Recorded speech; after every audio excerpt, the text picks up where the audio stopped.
कोई हाणे बेदार थियो आहे फलारनि जो दम सीता वासियो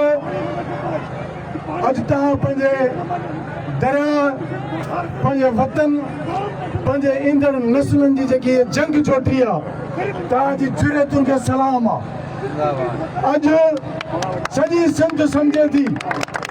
सिंध जो बच्चो सम्झे थो त ही केनालनि जी मुसीबत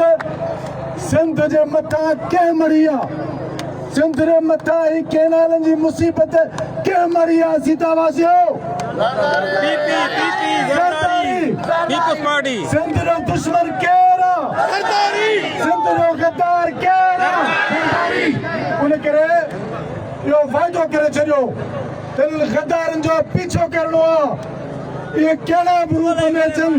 इहे असांजे बच्चनि जा दुश्मन आहिनि इहे असांजी क़ौम जा दुश्मन आहिनि इहे असांजी रोज़ी रोटी खसणु चाहिनि था हिननि इक़्तिदार जे ख़ातिर 8 जुलाई 2024 ते सदर ज़रदारी इन्हनि केनालनि जी मंज़ूरी ॾिनी जॾहिं सॼी सिंध सरापाए हजाज थी आहे सिंध जा माण्हू रोडनि रस्तनि ते निकिता आहिनि वकील दानिश्वर हारी पोरियत मज़दूर ऐं सॼी सिंध जा मोबे वतन माण्हू लखनि जी तादाद में निकिता आहिनि त हाणे सिंध सां गद्दारी लाइ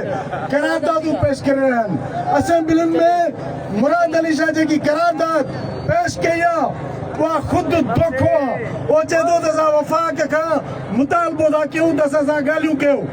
वरी जॉइंट सेक्शन में जॾहिं गॾियल पार्लियामेंट जो इजलास थियो आहे त उते सरदार ज़रदारी चए थो त बाबा असां सां वफ़ाक़ी हुकूमत ॻाल्हियूं करे ऐं ॿिए ॾींहं ते बिलावल ज़रदारी वज़ीर आज़म सां ॻाल्हियूं करे 900 अरब रुपयनि जो पैकेज वठी चुप करे वेठो आहे ऐं कल्ह पीपुल्स पार्टी जी सेंट्रल कमेटी जो फ़ैसिलो कयो आहे त असां सॼी सिंध में जलसा कंदासीं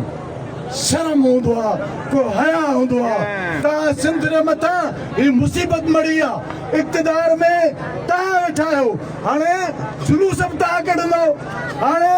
त नारा बि तव्हां आणंदव उन करे सिंध जो माण्हू तव्हांखे सम्झी चुको आहे त ही गद्दारी ज़रदारी कई आहे उनजो पीछो कंदासीं पोइ चाहे उन्हनि सां गॾु सिंध जा भोतार हुजनि उन्हनि सां बग़ावत कंदासीं हाणे असेंबली में वेठल असेंबली मेंबर जेके कल्ह चवनि पिया त क़ौम परस्त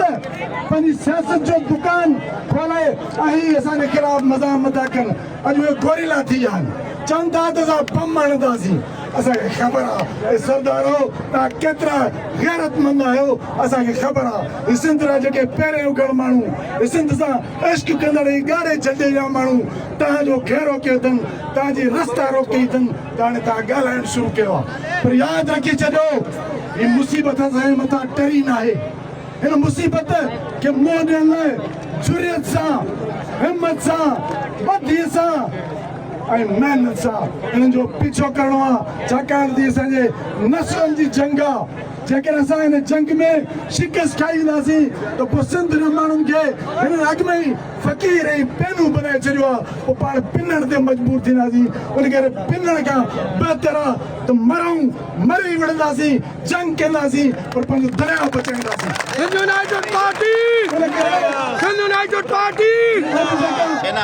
हर जगह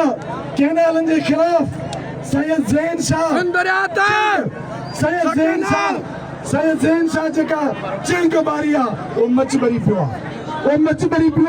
इन मच खे एॾो भाउ जो शोल बनाईंदासीं जंहिंमें केनाल ठाहींदड़ उहे तजवीज़ ॾींदड़ साड़े रख करे चवंदासीं तव्हां मूंखे ॿुधायो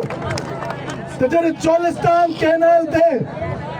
ही जेकी 80 लख एकड़ ज़मीन आबाद कंदा त पोइ सखर बैराज जो ही राइस केनाल किथां वेंदो दादू केनाल किथां वेंदो रोडी केनाल किथां वेंदो जंहिंजी सखर बैराज ते टोटल 74 लख एकड़ ज़मीन असांजी आबाद थिए थी होॾा जेकॾहिं 80 लख एकड़ ज़मीन आबाद कंदा त असांजो हिकिड़ो ॿारो बि साहु कान थींदो असां त मरी वेंदासीं उन करे नस्लनि जी जंग आहे वतन जी जंग आहे जापे जी जंग आहे उन करे जारी आहे जारी रहंदी जंग असांजी जारी रहंदी जारी आहे जारी रहंदी जंग असांजी जारी रहंदी सरदारी तोसां